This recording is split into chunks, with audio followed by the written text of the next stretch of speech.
Kenapa Nabi Musa memilih bara api daripada emas atau urusan dunia, iming-iming tentang duniawi? Karena Nabi Musa memilih kepada kesejatian, dibakar oleh api ilahi, dibakar oleh api kesadaran. Sehingga setelah makan bara api itu, Nabi Musa cedal. Lah, cedal di sini maksudnya adalah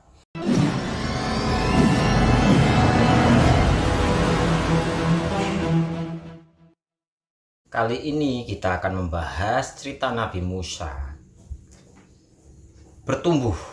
Kalau yang kemarin kan Nabi Musa masih bayi, kalau sekarang kita menceritakan Nabi Musa yang sudah jadi anak kecil. Kan di situ ada ceritanya yang Nabi Musa menarik jenggotnya Firaun, menampar wajahnya sehingga ada terjadi di situ disuruh makan bara api. Jadi dibuatkan dua pilihan, ada yang mengatakan disediakan bara api sama roti, ada yang mengatakan emas dan bara api. Nah, kita kaji secara hakikatnya nih Bapak Ibu.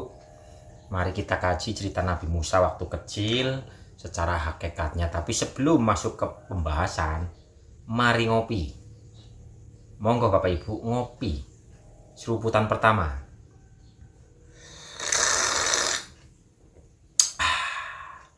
Ngopeni ati. Seruputan kedua.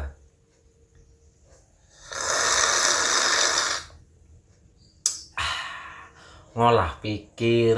Dan seruputan terakhir.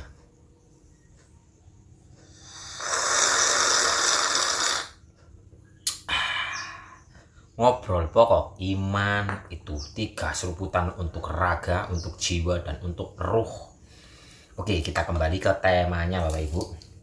Ke tema, yaitu di saat Nabi Musa masih kecil, di situ ada kejadian Nabi Musa itu menarik jenggotnya si Firaun sambil menamparnya, sehingga di situ Firaun terganggu rasanya. Wah, ini anak kecil ini akan menjadi musuhku, katanya kan gitu. Makanya istrinya Firaun, dia kan masih kecil, belum tahu apa-apa, sehingga diberilah ujian, tes-tesan, disuruh untuk memilih 2 antara ya roti atau emas.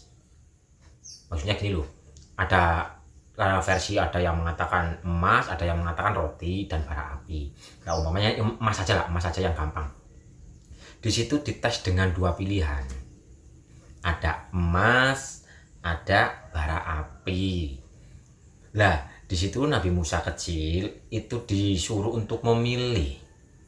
Pertamanya mau memilih emas, cuman malaikat Jibril hadir sehingga menampar tangannya, jadi ngambil bara api terus dimakan.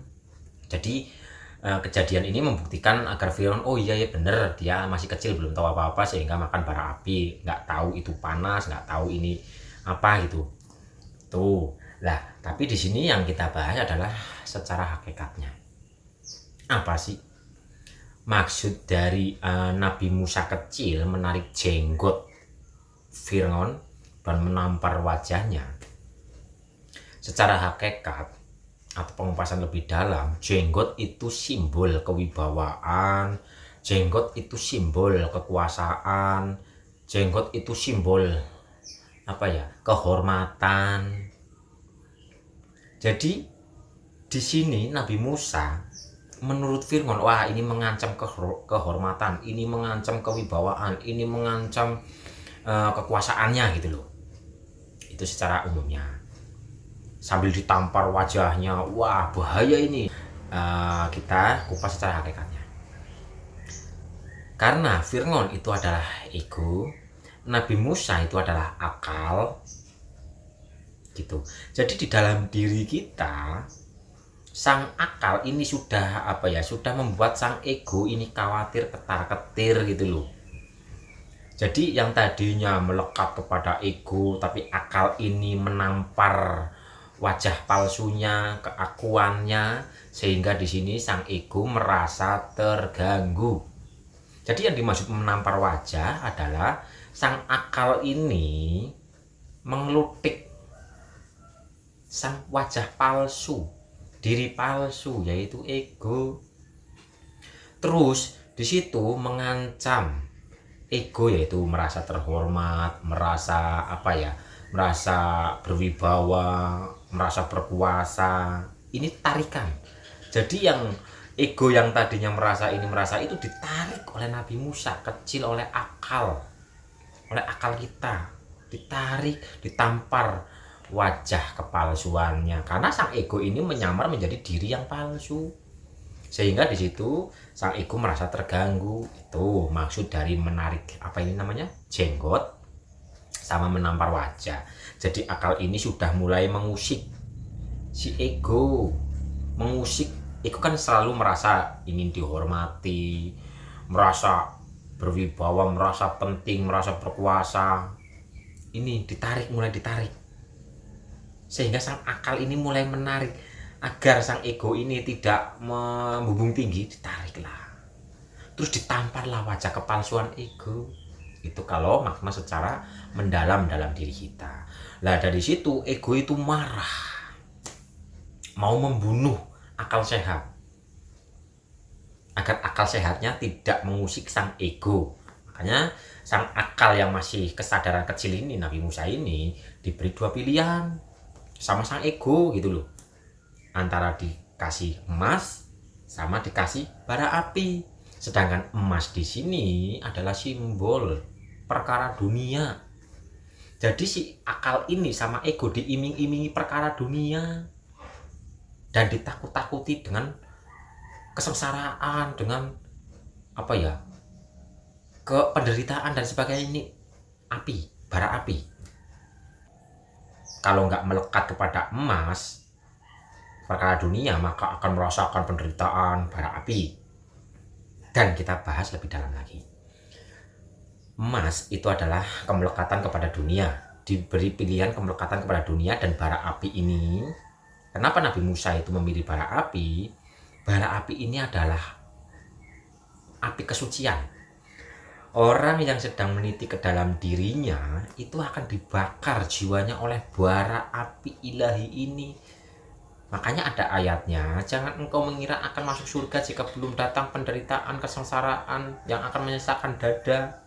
Itu kalau nggak salah di Al-Baqarah ayat 214. Jadi kenapa Nabi Musa memilih bara api? Ya karena di saat kita ibaratnya yang tadinya kepada dunia dan kepada kesejatian, di saat kita memilih kesejatian harus siap dengan sesuatu yang membakar jiwa kita ini. Pemurnian jiwa, pembakaran jiwa dengan api murni, api ilahi. Itu makanya Nabi Musa memilih bara api untuk dimakan gitu loh, nggak melekat kepada dunia. Itu dalam diri kita. Kenapa Nabi Musa memilih bara api daripada emas atau urusan dunia, iming-iming tentang duniawi? Karena Nabi Musa memilih kepada kesejatian, dibakar oleh api ilahi, dibakar oleh api kesadaran. Sehingga setelah makan bara api itu, Nabi Musa cedal.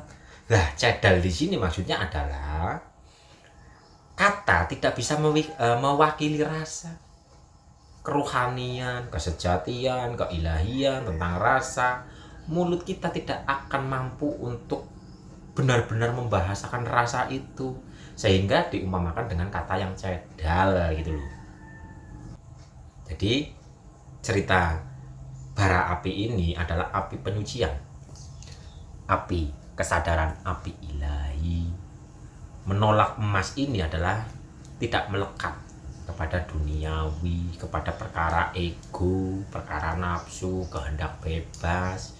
Lah di prosesnya sebelum memilih kan ada Nabi Musa kecil mau memilih emas, tapi tangannya kan dialihkan oleh malaikat Jibril untuk mengambil api. Maksudnya apa sih?